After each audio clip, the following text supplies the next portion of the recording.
Boa tarde, pessoal. Como é que vocês estão? Eu espero que estejam confortáveis aí em sua casa, no seu trabalho, ou em qualquer lugar que você esteja, aí aproveitando aí as maravilhas do nosso mundo conectado. E hoje eu vou falar aqui sobre linguagem inclusiva, linguagem neutra e linguagem acessível. E eu já trago aqui algumas provocações para você. Será que elas são a mesma coisa? Será que eu preciso repensar a forma como eu ando me comunicando com as pessoas? Será que a linguagem que eu estou utilizando está excluindo pessoas e eu nem estou sabendo disso? Vamos, se você tem algum tipo de, alguma dessas dúvidas, fique aqui comigo nessa meia horinha que a gente vai falar sobre isso e outras coisinhas a mais. Mas antes, né, de começar a falar, queria que você soubesse quem sou eu para estar falando desse assunto. Eu sou Suzeli Damasceno, eu sou mulher branca, alta, magra, tenho 48 anos, tenho cabelos loiros na altura dos ombros. Geralmente eles estão um pouquinho ondulados, mas hoje eles resolveram ficar lisos. Tenho os olhos castanhos bem escuros, uso um óculos de grau, de armação esverdeada. Estou usando uma camiseta preta, também tem umas cores em marrom e cinza claro, e atrás de mim tem uma parede branca. A minha identificação em língua de sinais é essa daqui, quando eu pego meu dedo indicador direito e aponto para uma pintinha que eu tenho aqui na minha bochecha e dou uma giradinha assim com a mão. Eu também sou jornalista, eu trabalho atualmente como consultora e professora e palestrante nas áreas de comunicação acessível e produtiva em ambientes corporativos. Eu ajudo profissionais a identificarem, né, as origens dos ruídos, das barreiras, né, que acabam atrapalhando e prejudicando relacionamentos, né, e os negócios. Eu também dedico grande parte do meu tempo na coordenação do Movimento Web para Todos, que é uma das organizações apoiadoras aqui do Link, e lá também eu sou uma das instrutoras da oficina de produção de conteúdo digital acessível. E eu trouxe aqui um pouquinho, né, do meu conhecimento, do que eu tenho aprendido ultimamente aqui, para falar com vocês sobre língua, né, sobre linguagem. Mas para falar sobre linguagem, a gente precisa entender também o que é língua. E o que será que é língua? A língua é um conjunto organizado de elementos que possibilitam ali que as pessoas se comuniquem. Ela também é um código, né, formado ali por palavras, regras gramaticais, estruturas, né? Ela varia de acordo com a região, com a cultura, com o país, porque língua também é o idioma, né? É o sinônimo de idioma.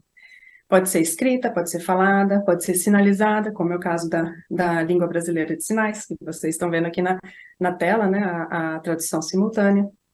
Ela é aprendida e adquirida por meio dessa interação social. E ela permite que a gente expresse, né, os pensamentos, né, que a gente transmita conhecimentos e preserve a cultura.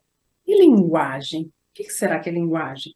Linguagem já é a capacidade que as pessoas têm, né, para produzir, para desenvolver, para compreender a língua, para compreender o nosso idioma, né, e outras manifestações, assim como a pintura, como música, como dança. A gente já nasce, né, com essa habilidade, né, de comunicação entre as pessoas. Então, a linguagem já está junto com a gente. Ela engloba tanto a comunicação verbal quanto a não verbal. Ela expressa identidade, valores, crença e cultura. E ela inclui formas de expressão artística e simbólica, né? Então, essa é a diferença entre língua e linguagem. E, assim como a linguagem também evolui, né, com o tempo e se adapta às demandas sociais. Vamos mostrar alguns exemplos aqui. Os slides que eu estou mostrando ao longo dessa apresentação, tem imagens, né, tem algumas palavras meramente ilustrativas e algumas imagens como essa que eu vou descrever agora, que reforçam alguns dos conceitos que eu estou falando no meu, né, durante aqui a minha palestra. Então, nesse slide, eu vou mostrar 3 exemplos de captura de tela de celular, com trechos, né, de conversas. Nessa primeira imagem, né, é uma conversa somente baseada em áudio, né? Tem alguns emojis ali no final, mas é praticamente baseada em áudio. A linguagem que eu utilizei foi essa oral em áudio. E essa segunda captura de tela já mostra uma conversa toda baseada ali em figurinhas, né? Essas figurinhas de WhatsApp, que são todas, né, muito carregadas de ironia, de alguns elementos engraçados. E tem uma outra captura de tela aqui, que é uma conversa, uma troca, né, entre duas adolescentes, né, com palavras ali super reduzidas, e com muitas consoantes e poucas vogais, né, como é o idioma, né, que está sendo falado bastante hoje em dia por essa faixa etária. Tem também a linguagem neutra. Eu vou falar um pouco dela mais adiante, mas eu trouxe aqui uma frase só para a gente entender também né, começar a ver essas diferentes linguagens. Então, por exemplo, minhas amigas foram ao teatro com suas vizinhas. Depois foram jantar com Nathers e avós da Roberta, antes de buscarem seus filhos na balada. Tem também aquela linguagem bem característica do mundo corporativo, né, cheia de estrangeirismos, principalmente naquelas corporações que são de empresas, né, multinacionais. Por exemplo, me manda um invite para a gente definir o budget do próximo quarter, please. Quem nunca, né, ouviu alguma coisa nesse sentido, nesse tipo de empresa? E tem também o juridiquês, né, que a gente já até se posiciona para falar assim mais formal, né? Por exemplo, não há quaisquer averbações ou restrições judiciais que impeçam regular a alienação ou a transferência do imóvel supracitado. Tem também as gírias, sensualizar, crush, né? Ixi, deu ruim, deu treta, ih, fulano tá na Disney, vamos stalkear alguém? Hashtag sextou, minha amiglis, né? Como é que a gente né, fala aí no dia a dia usando tantas gírias, essas e outras, muito mais que surgem a todo momento. E eu concordo com o professor e linguista Marcos Banho, né, quando ele diz que todas as variedades linguísticas são válidas, e é essencial uma abordagem inclusiva, né, que reconheça a riqueza e a importância dessas diferentes formas de expressão, mas considerando sempre, e aí eu grifo aqui, a necessidade de uma comunicação clara e eficaz. E nesse slide eu trago a imagem do Marcos Banho, segurando um livro dele de 1999, com a capa que chama Preconceito Linguístico, né, que ele já traz esse tema, né, quando ainda nem se falava, nem se discutia né, a importância disso né, tão forte aqui na sociedade como a gente tem trazido hoje em dia. Só que isso não tem acontecido, né? Esse respeito a essas linguagens e a preocupação de usá-las para garantir que a comunicação seja clara e eficaz. E isso não tem acontecido porque a gente não tem prestado atenção em como a gente se comunica, se aquela figurinha, ou se aquele GIF, ou se aquele áudio foi realmente compreendido pela outra pessoa, se é algo que a outra pessoa compreende ou não. Né? E aí, o que são, né, esses ruídos? Aí você deve estar pensando, tá, tem gerado ruído, mas o que são isso? O que eles provocam? Ruídos na comunicação é tudo aquilo que interrompe, né, o processo da comunicação. É tudo aquilo que modifica a imagem, a mensagem original, né, transforma, né, que ela vai transformando, vai mexendo nessa mensagem e chega outra coisa no lado de lá. E é também, né, tudo aquilo que gera bloqueios ou barreiras entre quem emite a mensagem e quem recebe. Existem vários causadores de ruídos na comunicação, mas hoje a gente vai conversar mais sobre linguagem, tá bom? E se a gente tem, né, essa vontade, né, de fazer com que a informação flua, de que a gente possa, né, ter as nossas mensagens compreendidas por todos os lados, é importante que a gente aprenda, né, e entenda o que faz, né, quais são as bases de uma comunicação eficaz e sem ruídos. E quando você ouvir a palavra eficaz, pensa também que nela está embutido inclusiva, tá? Porque para ela realmente fazer sentido, ela precisa incluir. E ao longo, né, trabalhei 20 anos em empresas, em agências de comunicação corporativa, atendendo grandes marcas, né, grandes empresas, e eu tive a oportunidade de vivenciar e de acompanhar, né, muitas situações em que a comunicação era a solução e em muitas situações que a comunicação foi o problema. Então, aí depois de analisar, de observar, de testar hipóteses, né, de conversar com muitas pessoas sobre isso, para mim ficou muito claro que existem 4 pilares, né, que sustentam uma comunicação que realmente seja eficiente com pouquíssimos ruídos ou sem ruídos, né? E quais são elas? Quais são esses pilares, né? O primeiro, né, é o que eu chamo de a empatia, né, que é a hora que a gente realmente para Entender o outro lado, é a hora que a gente para compreender, né, a outra pessoa a partir da perspectiva dela. Né, é a hora que a gente ativa a nossa escuta, que a gente deixa de lado os nossos julgamentos, para entender se a forma que eu vou me comunicar com aquela pessoa, se a linguagem que eu vou escolher para falar com ela deve ser essa ou essa, né? Qual que eu vou usar? Né? Então, esse momento da empatia é absolutamente importante e um dos pilares essenciais aqui dessa comunicação eficiente. E o segundo, eu digo que é a empatia colocada em prática, que é a hora que a gente realmente se esforça para incluir, né, integrar e incluir as pessoas, né, diversas ali no grupo, e não apenas jogá-las ali no meio das pessoas. Então, não adianta, assim, ter uma empresa, lançar um departamento, criar um departamento incrível, né, de diversidade e inclusão, fazer toda a divulgação daquilo, né, fazer todo o marketing em relação àquilo, e não se preocupar, não praticar essa inclusão de fato. E inclusão passa por comunicação, envolve possibilidade, envolve atitude. Né? Então é a hora que a gente quer realmente incluir pessoas diversas ali no grupo, com base na comunicação, é hora da gente respeitar a história individual de cada pessoa, de adaptar a nossa comunicação, a linguagem que a gente vai utilizar, ressignificar as palavras que muitas vezes a gente fala e nem sabe o que isso significa e de onde vem. Terceiro pilar já é a clareza nos pedidos, né? A forma da gente fazer nossos pedidos, escolhendo o vocabulário acessível, sendo gentil, não julgar. Essa é a base, uma das bases principais da comunicação não violenta, né? Que tanto se fala hoje em dia. E o quarto pilar é a simplicidade na forma de comunicação. É aquele momento em que a gente escolhe, né, conscientemente o tipo de palavra que a gente quer, que a gente vai usar, seja oral, seja na forma escrita, seja na forma falada, ou qualquer outro tipo de forma que a gente vai se comunicar. É a forma como a gente vai organizar essa informação para chegar do outro lado, né, pensando na maior diversidade possível de pessoas e como ela vai compreender aquela informação, né, estruturar bem aquilo tudo. Isso também é uma das regras básicas de comunicação acessível e da linguagem simples, né, da metodologia de linguagem simples.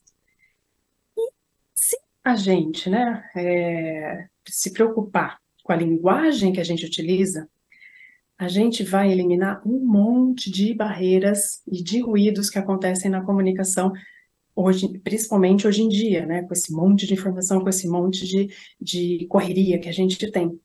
E, então, existem, né, várias formas, várias etapas para a gente realmente buscar a eficiência, né, mais ampla da comunicação, mas eu te garanto que se você se preocupar com a linguagem, grande parte desses ruídos vão ser eliminados.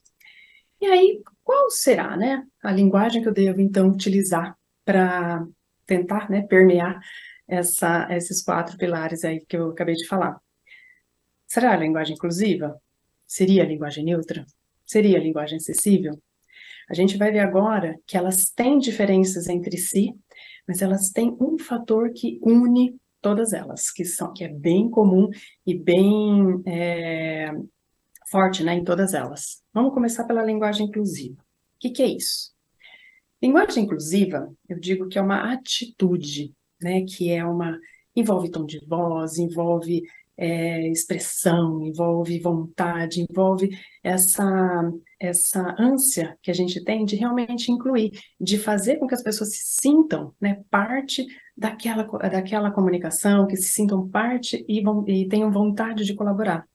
Então, é aquela que acolhe e respeita a diversidade, que promove a equidade de gênero e de habilidades, é aquela que proporciona um lugar de fala, né, para as pessoas, que estimula o diálogo saudável e não violento. Vamos ver um exemplo aqui, uma frase. Ana, senta aqui com a gente e dê sua opinião sobre o projeto.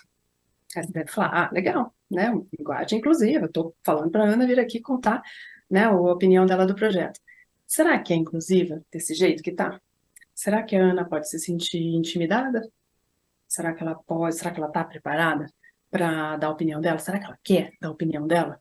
Então, eu diria que essa forma como está, não está assim com essa atitude inclusiva que a gente busca. Mas talvez essa forma ficaria assim. Ana, fique à vontade para se sentar aqui com a gente e nos contar seu ponto de vista sobre o projeto. Todas as opiniões aqui são super bem-vindas. Ficou mais inclusiva, né? Vamos agora ver a linguagem neutra. Linguagem neutra já é aquela, ela objetiva, né? Ela tem como objetivo a representatividade, né? E a inclusão de pessoas que não se sentem abrangidas pelo masculino genérico, é muito evidente na língua portuguesa. Então, é aquela linguagem que propõe uma modificação estrutural bem grande, né, no idioma, no nosso idioma, criando, né, milhares de novas palavras, né, em gênero neutro, né, que se chama de gênero neutro, novas regras para artigos, numerais, pronomes. Eu já dei uma frase, mostrei uma frase no comecinho, mas eu vou dar uns exemplos agora também de que seriam esses, né, algumas palavras escritas em linguagem neutra. Tenho uma filha, todos com X, né, ao invés do onde estaria o O, ou com arroba, ou com várias outras né, símbolos que a gente tem visto por aí. Esse de símbolos a gente sabe, né, que já nem é mais recomendado, né, pela comunidade, né, de pessoas que defendem a linguagem neutra, mas ainda é muito utilizado. Eu vejo muito isso, principalmente em e-mails, em posts de redes sociais, em newsletters, isso é bem comum. Tem um outro exemplo aqui, que é mis amigues, e estudante, ao invés de a estudante ou o estudante.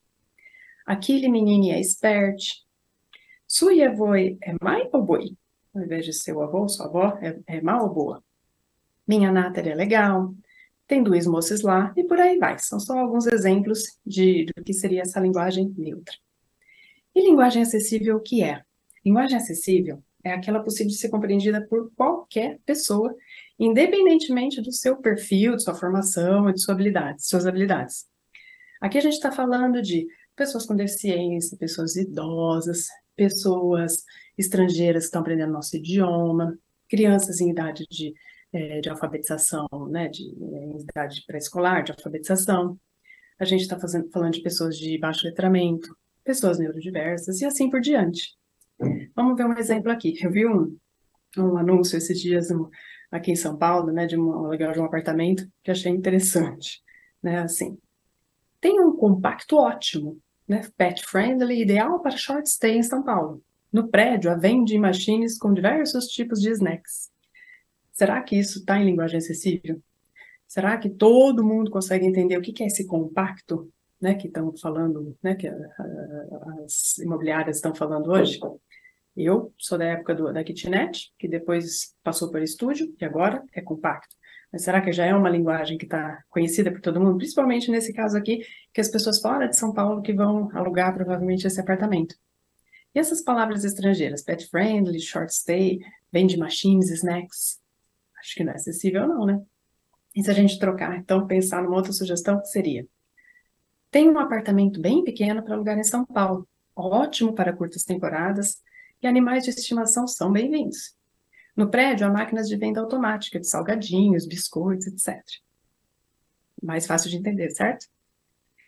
Então, qual é, né, depois de ter falado um pouquinho desses três tipos de linguagem, né, acho que você já deve ter percebido que o desejo de inclusão, né, esse objetivo de inclusão está presente em todas elas.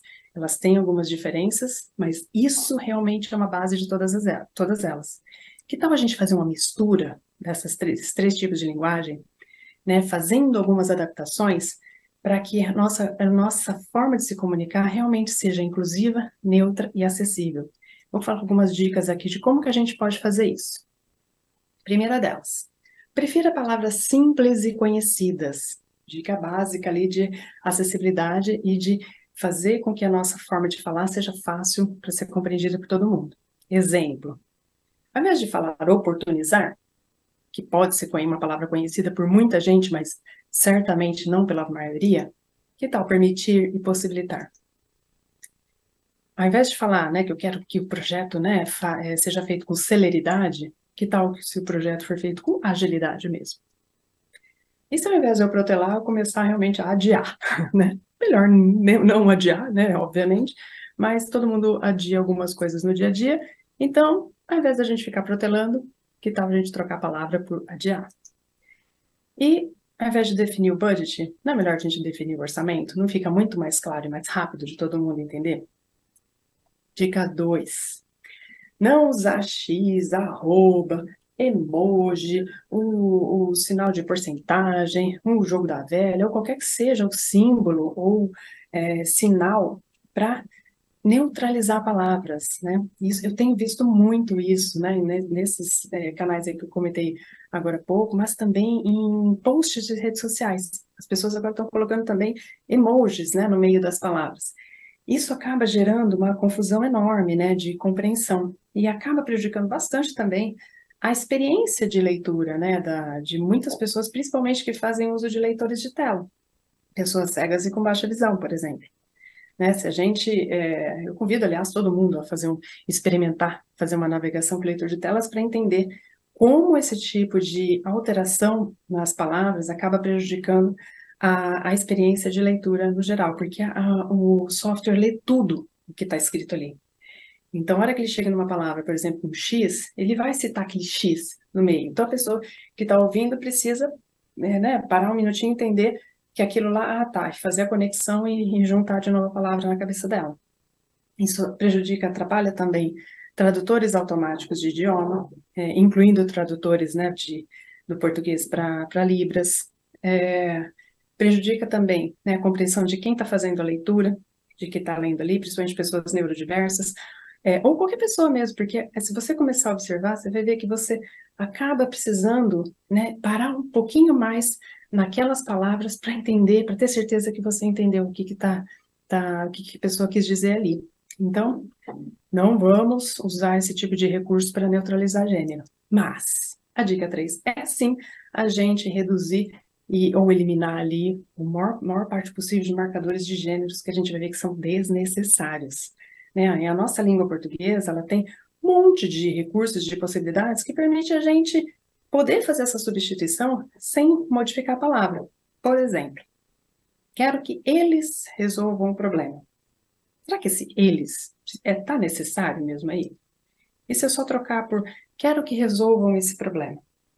A informação não ficou a mesma? A maioria dos alunos foi bem na prova. E se a gente mudar para a maioria da turma foi bem na prova? Mudou o sentido? E se a gente, ao invés de falar os homens precisam respeitar a natureza, e a gente ampliar isso para que a humanidade respeite a natureza? Viu só? A gente tem muitas formas de usar os mesmos recursos, os recursos que existem na nossa língua, e sempre fazer esse exercício de tirar esses marcadores desnecessários de gênero e também de ir modificando, de escolhendo palavras que realmente não reforcem, que possam substituir o tal do masculino genérico. A dica 4 é escrever frases curtas e na ordem direta. É essa. E se você conseguir ainda colocar uma informação por frase, show, vai ser melhor ainda. Porque o nosso cérebro retém a informação que vem primeiro, ao invés de a informação que vem primeiro é que o nosso cérebro retém. Eu estou até mostrando um slide aqui com as duas frases, é o mesmo, a mesma informação, o mesmo conteúdo, só que uma colocada na ordem direta e a outra na ordem indireta. Então, a ordem direta é o nosso cérebro retém a informação que vem primeiro. É até mais fácil de falar, é até mais fácil da gente entender bem rapidamente o que significa, do que se eu falar essa mesma informação na indireta, que é a informação que vem primeiro é a que o nosso cérebro retém. Talvez você não tenha percebido ainda, mas se depois, né, de eu ter falado isso, você parar para analisar algumas frases que você vai ler, tenta observar os milésimos de segundo que você dedica mais de tempo para fazer a conversão mental na sua cabeça. Você vai se surpreender. E a dica 5, né, mas não a menos importante, é evitar o negativismo. Ambientes e uma comunicação, né, mais positiva, né, ela proporciona, né, ambientes muito mais acolhedores, muito mais inclusivos, deixam as pessoas mais à vontade, né, e principalmente são terrenos férteis, né, que eu digo, para inclusão acontecer de fato. Então, essa dica eu falo que ela acaba permeando todas as outras, porque ela não adianta você, né, se preocupar com a linguagem, ter toda seguir todas as regrinhas ali, né, em termos de uso das palavras, de repensar as coisas, se você for uma pessoa pesada, se você não, trouxer tantos nãos, né, na sua comunicação, a pessoa você vai afastar as pessoas de você. Então, vamos trazer esse positivismo, vamos trazer essa comunicação mais inclusiva e mais positiva aí para o nosso dia a dia. E aí, depois de tudo isso que eu falei, eu deixo uma reflexão aqui que eu gostaria que você pensasse, né? Não só hoje, né? Agora, depois de ouvir essa palestra, mas no dia a dia. A linguagem que eu tenho usado, né, para me comunicar com as pessoas, qualquer pessoa que seja, no meu trabalho, da minha família, né, do meu círculo ali a minha vizinhança, ela tem incluído ou excluído? O que você acha? Já parou para pensar nisso? Se não, vale a pena a partir de agora. Bom, era isso que eu queria dizer.